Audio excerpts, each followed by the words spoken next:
안녕하십니까. 출근길 들린 아파트 전해드리는 우대판 부동산 이창섭입니다. 김영석입니다. 네, 오늘도 재밌는 뉴스 말씀해 주시죠. 서울경제에서 나온 뉴스인데요. 이후 있었던 청약 장벽. 6인 이상 가족 당첨 5년간 3,500건. 네, 이건 뭐 우리가 지금까지도 계속 논란이 되고 있는 청약 그 가점 이런 청약 제도에 대한 이야기입니다. 그래서 5년간 민간 청약 부양가족 현황을 파악해 봤는데요. 서울이 이제 380건이고 아까 말씀드렸듯이 전국적으로 보면 3,500건 정도 된다라는 거고요. 6인 이상 가족이. 사실은 6인 이상 가족을 찾기가 쉽지가 않은데 네, 그렇다는 겁니다. 그래서 허점 드러낸 청약 제도, 부양가족 위장 전입막을 대책이 시급하다. 4인 가구가 이제 딴 것들은 뭐 무주택 기간이라든지 그죠? 청약 저축 가입 기간 이런 건 다 만점이라고 우리가 봐야 되거든요. 그렇게 보면 이제 4인 가구가 69점. 이것도 사실은 상당히 높은 거예요. 요즘 애 둘을 놓는 경우가 많지 않으니까요. 근데 강남권의 당첨 커트라인이 대부분 70점 초반대거든요. 그럼 5명, 이렇게 애를 3명 넣거나 아니면 부모를 모시고 있거나 이렇게 상황인데 대부분 또 이런 것들이 특공으로 해가지고 그죠? 20평대 이렇게 20평대 5명, 예, 심하면 7명 사시는 거죠. 예.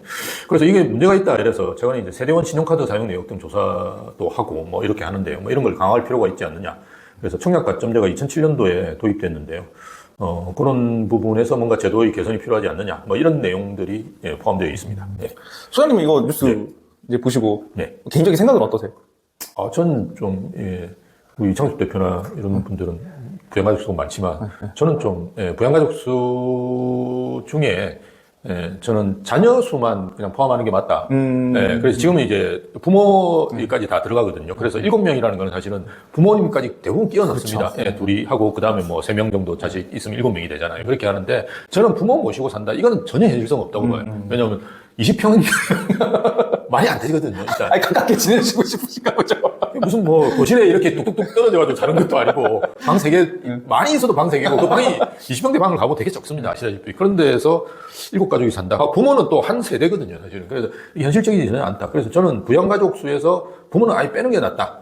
예, 좀 뭐 요걸 또 하시겠지만 그냥 자녀 수를 포함시키면 우리 지금 문제가 고령화에 따른 문제보다는 저출산에 따른 문제가 더 크잖아요. 그래서 청약 제도라는 건 어차피 국가가 전략적으로 가는 방향에 뭔가 혜택을 주는 거거든요. 그래서 자녀 수는 저는 그냥 포함하는 게 맞고 자녀 수로만 해야 된다. 예, 저는 이제 그렇게 생각해요. 자녀는 뭐 입양하거나 뭐 그런 또 꼼수도 입양 파양 뭐 이런 거 쉽지 않죠? 예, 그건 그렇게 쉽지 하지만 않죠. 예, 그건 어쨌든 쉽지 않고. 좀 그런 생각은 들었어요. 예.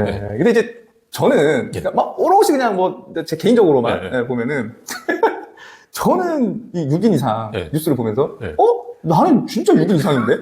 이게 이제 들린 아파트 지금 들으시는 분들은 그 뭐 너는 뭔데라고 하실 거예요. 그래서 제가 뭔데라고 말씀을 드리면은 애국자십니다. 네, 저는 애가 셋이에요. 네. 애 셋이고 우리 와이프랑 저 살고 있고 저희 어머니 모시고 맞아요. 제가 살고 있거든요. 맞습니다. 우리 집은 6인이에요. 맞아요. 그래서 이거 되게 뉴스에 되게 특이하다는 식으로 6인 이상 했는데 나는 뭐 그렇게 특이하다 생각은 안 하고 살고 있는데 근데 물론 뭐 저랑은 전혀 해당이 안 됩니다. 저는 뭐 주택이 여기저기 좀 있어가지고 어차피 저는 청약 놓을 수도 없고 네. 그래서 저랑은 상관없는데 있다. 충분히 제 생각이 좀 있을 수 있다라는 생각이 좀 들기도 하고, 좀 얘기하면 제가 우리 셋째 낳고 나서, 한 7, 8년 전에, 네.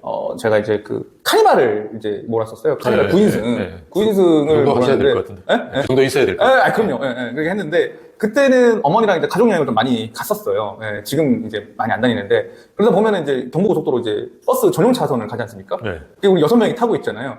그래서 언제 그 양재 쪽 가니까 이제 놀다가 올라오는 길이었는데 양재 쪽으로 가니까 또 차가 갑자기 막히는 거예요. 이게 버스 전용 차선인데 이게 갈 수 있거든요. 이제 9인승 이상에 6인승 이상 탑승을 하면은 그렇죠. 카니발은 버스 전용 차선을 이용할 수가 있어요. 그래서 쌩쌩 잘 가요. 그 기분이 떼집니다. 진짜 기분이 정말 좋아요. 그게 그렇게 기분이 좋을 수가 없어. 스트레스가 다 풀려요. 그러니까 놀다 온 뭐 피로도 그거를 지나가잖아요. 다 풀립니다. 이제 이 수도권 들어오는 순간 이제 경부고속도로 꽉꽉 막히잖아요. 네. 그거 막 빵빵 지나가거든요. 근데 끝까지 잘 가야 되는데 양재 근처로 가니까 이상 버스 전용 차선이 막히는 거예요. 그렇죠. 가보니까 그날따라 경찰이 대대적으로 단속을 단속. 다 세우고 단속을 하더라고요. 그렇죠. 그 시커매가지고 보이질 않으니까. 근데 이제 그래도 이제 뭐 이렇게 버스는 패스 하는데 딱 이제 이런 카니발 같은 차량은 다 세우더라고요.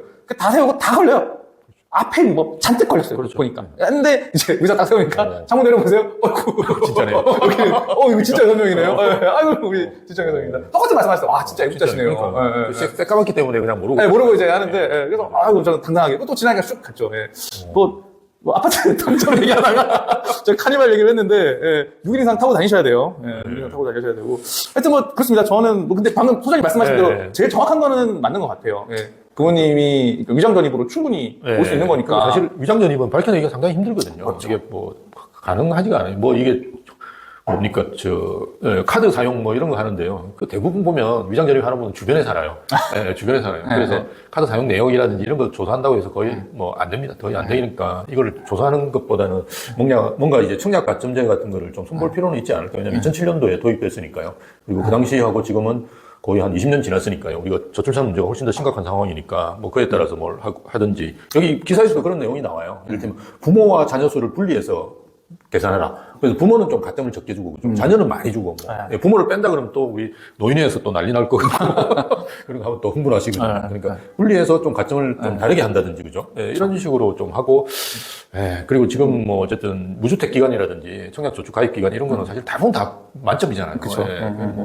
그래서 그런 것도 뭔가 좀 조정을 할 필요가 있지 않을까. 근데 뭐 여기 지금 위장 전입 이런 말을 써서 제가 그냥 중개사로서 뭐 재밌는 얘기 하나 좀 들려드리면은 이게 잡을 수 있어요. 그러니까 이게 위장 전입이 어디서 생기냐면은 그 보통 우리 다가구 주택 있지 않습니까? 다가구 주택이 경매로 넘어갈 때 방 하나당 뭐 그거 할 때 이제 임대인 입장 그러니까 그 건물주 입장에 다 뺏길 거 아니에요. 그 경매로 다 넘어가니까. 근데 안 뺏기려고 어떻게 하냐면은 4분의 8촌까지 그 이제 가장 임차인이라고 그러죠. 가짜로 위장을 거기 시켜서 넣는 겁니다. 넣고 나면은 이 사람들이 살았다. 그럼 딱 그 보증 금액이 뭐에 해당되냐면은 그 서울시 그 최우선 변제 금액에 해당됩니다. 소액 임차인으로서. 그러면은 뭐 1억씩 그냥 자기가 이제 받아가는 거예요. 이렇게 되면은. 그러면은 이게 무조건 최우선 변제가 되기 때문에 원래 자기 순위에 받아야 되는 채권자들, 은행들 혹은 다른 채권자들이 자기 순위에 앞서서 배당을 받게 돼서 이게 자기네들이 받아야 될 그 배당금이 줄어들게 되는 그렇죠. 굉장히 이제 악질적이고 안 좋은 방법인데 이거를 된다라고 생각하시는 임대인들이 혹은 그 건물주들이 아직도 많아요. 근데 실제 재판을 가보면, 다시 말씀드리면 저희 형이 변호사지 않습니까? 이 얘기를 많이 들려주더라고요. 그 실제 재판을 가보면은 뭐까지 내야 되냐면은 가장 임차인들이 그 자기 휴대폰 사용 내역 한 1년치를 냅니다. 그럼 거기에 IP가 다 찍히고, 그러면은 이거를 확인을 해요. 여기서. 이게 실제로 이 사람이 여기서 살았던 사람이냐 아니냐. 아까 알게 카드나 이런 것도 다 확인합니다. 그럼 인근에서 결제가 좀 됐냐. 이거 뭐 우리 뭐 회계감사나 이런 거 할 때도 뭐 비슷하게 쓰죠. 그런 것들을 내자 그러면은 충분히 이것도 어느 정도는 저는 골라낼 수 있는데, 근데 뭐 이게 청약까지. 그러니까 그거를 하는 실익이 있느냐. 네, 실익이 있느냐. 그래서 그냥 제가 재미로 재미로 말씀드렸습니다. 그런 것도 있죠. 그래서 하여튼 실익이 있느냐 이런 걸 따지고 보면 이제 머리 아프다는 거죠. 그러다 보니까 청약 가점제를 좀 이제 손볼 필요가 있다라는 이제 이야기까지 나옵니다. 사실 청약 제도는 이거는 좀 저는 이제 왜 이거가 문제가 되느냐 그러면 분양가 상한제 때문에 있잖아요. 사실은 주변 시세대로 그냥 분양을 하면 로또가 되니까. 뭐 할 필요가 없는데 지금도 이제 서울인 뭐 강남 상구하고 이제 용산만 우리 분양가 상한제 걸려 있으니까 여기는 기본이 10억이거든요, 그냥. 그러니까 여기는 누구나 그냥 청약을 해야 되고, 어쨌든 당첨되기 위해서는 뭐 이것저것 다 끌어들일 수밖에 없는 상황이니까 발생하는 문제인데, 분양가 상한제가 과연 실익이 있느냐?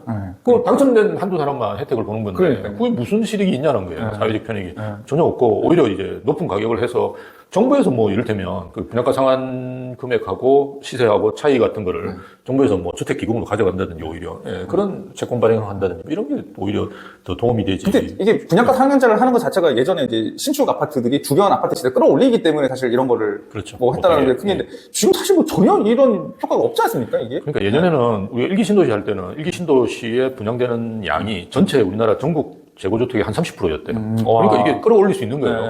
그 정도로 엄청난 걸 분양했는데 지금은 한 1, 2% 될까 말까거든요. 그러니까 사실은 전혀 그렇게 우리 신축이 아무리 싸게 해도 강남은 끌어올릴 수 없는 게 주변 아파트들이 너무 많이 있으니까 이제는 그게 안 되는 거니까 사실은 실익은 거의 없어요. 그래서 그냥 주변 시세 저는 이제 그 주변 시세보다 높게 분양해야 된다고 생각해요. 물론 이제 그 지방 같은 경우는 거의 그러면 박살 나겠지만, 강남은 주변 시세 조금 높아도 저는 분양될 거라고 봐요. 왜냐면 이거는 3년이나 4년 후의 가격이잖아요. 그럼 당연히 높아야지 그게 정상인 거죠. 그래서 일단 주변 시세 뭐 그렇다 그러면 또 난리 날 거니까 주변 시세 정도에 분양하는 게 저는 맞다라고 봐요. 아니 이게 정책 검토가 제대로 좀 돼서 이게 한 건지도 좀 궁금하긴 해. 이게 분양가 상한제가 뭐 해외에서 하는 사례가 있나요? 이게? 저는 본 적은 없는 것 같아요. 이렇게 누구도 뭐 안 해본 거 이렇게 접속 이렇게 해버리면 그 뒤에 일어날 문제들을 싱가포르 이런 데는 아마 있을 거예요. 국가 주도의 정책 주택 정책을 하니까 그냥 주택 배급을 하잖아요. 그러니까 너무 비싸서 또 거기서 있을 것 같은데. 그래서 그런 나라에서는 할 수 있겠지만 일반적으로는 뭐 말이 안 되죠. 그렇게 하는 걸 간섭하는 나라도 없고 뭐 누가 1,000억씩 분양을 하든 말든 뭐 관심도 없고 일반인들 그런 식이죠. 아니 이게 참 그러니까 이게 별로 효과가 없다든지 혹은 부작용이 많다라는 정책들은 좀 빨리빨리 제도 개선을 하든가 없애든가 해야 되는데 이게 터떨어질까봐 못하는 거겠죠? 그런 것도 있고, 우리나라는 이제 청약 제도 자체가 제가 기억하는 게 150번 바꿨거든요. 제가 기억하는 것까지가 150번, 지금 한 160번, 170번 될 거예요. 그러니까 이거 바꿀 때 어떻게 바꿔야 되느냐, 그러면 제도라는 거, 원점에서요, 그죠? 우리 원점에서 검토해서 이렇게 쫙 바꿔 나가야 되는데, 거기서 또 조금 바꾸고, 조금 바꾸고 이러니까. 누더기죠, 누더기. 네, 누더기고, 청약 담당하는 사람도 헷갈리고, 다 아는 전문가도 거의 없고, 이거 다 알면은 뭐 고시 수준 아닌가요? 거의 고시 수준이에요. 그래서 청약 전문가 분들 보면 몇 분 안 계세요, 진짜로. 그렇죠. 알겠습니다. 예, 오늘 출근길 들리는 뉴스 여기까지 하겠습니다. 감사합니다. 감사합니다.